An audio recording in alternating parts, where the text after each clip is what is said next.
Hello my awesome YouTuber friends, welcome back to the Noobish Pilot. In this video we are going to prepare to taxi out to the active runway, and the next video we'll be taking this thing up into the air. So in our last video we went ahead and got the engine started. So as you can see here, I am out on the apron. We have gotten the pushback, and again we do have that taxi ribbon leading out. A couple things again I like to do before I taxi. I'm going to check and make sure my autopilot and everything is all set up, which it is. We're cruising out to 34,000 feet, 10 knots above our rotate speed, which is 146, and our heading is at 285 again up here. This flight is going from Baltimore, Washington International over to Kansas City. We have our auto brake set up as well as our speed brakes armed for a rejected takeoff. A couple of the things we're going to do now that we're out here on the apron is we are going to go ahead. We already have our engine bleeds on. We're going to go ahead and turn on our electric hydraulic pumps. We're going to switch our packs to auto. Our circulation fan should be set to auto as well. Fasten seatbelt non-smoking sign is turned on. We're also going to come up here and turn on our yaw damper. I'm going to go ahead now and flip on our engine generators. Double check that all of these fuel pumps are on. And we're going to go ahead and turn on our taxi lights. Also going to verify flaps is set at our takeoff, which is 5. We want to get all this done while we're here on the apron versus when we get out there into the movement area. We did already receive clearance to taxi on out. So we're going to go ahead and do that. So we're going to release our parking brake. You're going to slowly push up on both engines. Always try to keep them as even as you can. And then we're going to use our rudder hotkeys to steer the airplane on the ground. You want to have your taxi speed try to stay at no more than like a slow jog or a fast run. Somewhere in between those two. You don't want to be jetting down the ramp here, but you also don't want to be crawling. So again, anywhere between a fast or a slow jog and a fast run, nothing more, nothing less for your taxi speed. Again, it may take a little bit to get used to. But we're just going to follow our ribbon.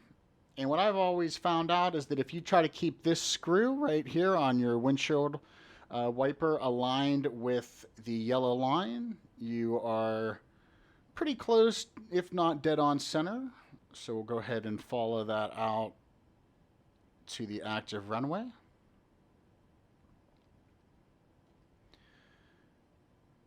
And we're just going to keep going. Luckily, Baltimore isn't a huge airport, so it shouldn't be too long of a taxi.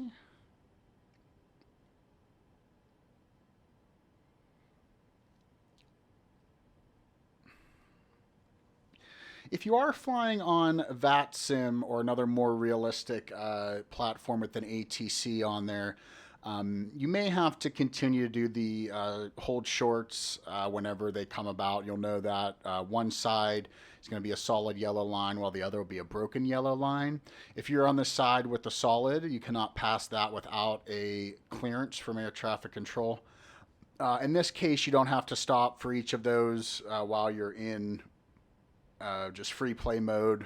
Air traffic control is not that picky. I'm moving a little bit quick here. We'll go ahead and bring those throttles back. And you can tell that the ramp is pretty bumpy. Again, this is a bug within the game. You'll find a lot of taxiways right now, especially ones that are not at, the most popular airports, are going to be pretty bumpy, even though they don't look like they're bumpy. They are very bumpy. So we're going to do our best to stay on this line here. I know that a lot of folks will say, well, why don't I just cut through? I will. Again, that's why I'm the Noobish Pilot. I will cut through, but try to stay on yellow line, especially, again, if you're on VATSIM or whatnot. To add that realism, anytime you come up to an active runway here, you are going to want to always, regardless if you're going to line up there or not, if you're just crossing, you always want to turn your landing lights on. Check out both the left and the right. Make sure there's no traffic incoming, and then you can go ahead and proceed on.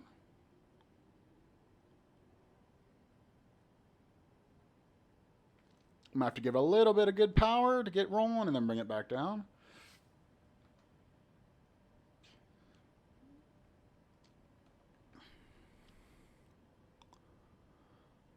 So this is actually our runway we're going to take off on. I'm just going to show you that sometimes it'll have you go up all the way down to the run-up area and do a U-turn. Why didn't it just take us across and around? I don't know. So this is going to be kind of sloppy. I'm going to try to do it without getting into the grass, but it might not work.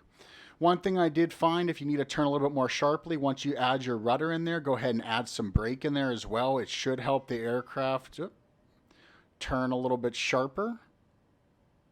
So I'm currently on that brake right now.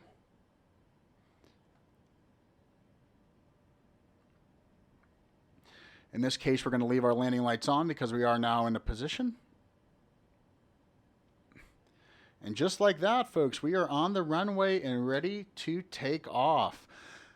So again, that was our simple after taxi procedures and taxiing out to the active runway. In the next video, we are going to get this big bird in the air. I'm going to go over a couple things with the LNAV and VNAV. I do thank you for tuning into the Newish Pilot channel. We're brand new, so if you did find anything out of this, please go ahead and like and subscribe. Also, if you have any comments, please put them down below. You can also share the video if you are or you know any fellow noobish pilots out there that are looking to fly the Boeing 737 MAX 8 and Microsoft Flight Simulator 2024. Hope everybody's having a great new year so far. We'll see you in the next one for the takeoff, and as always, safe travels.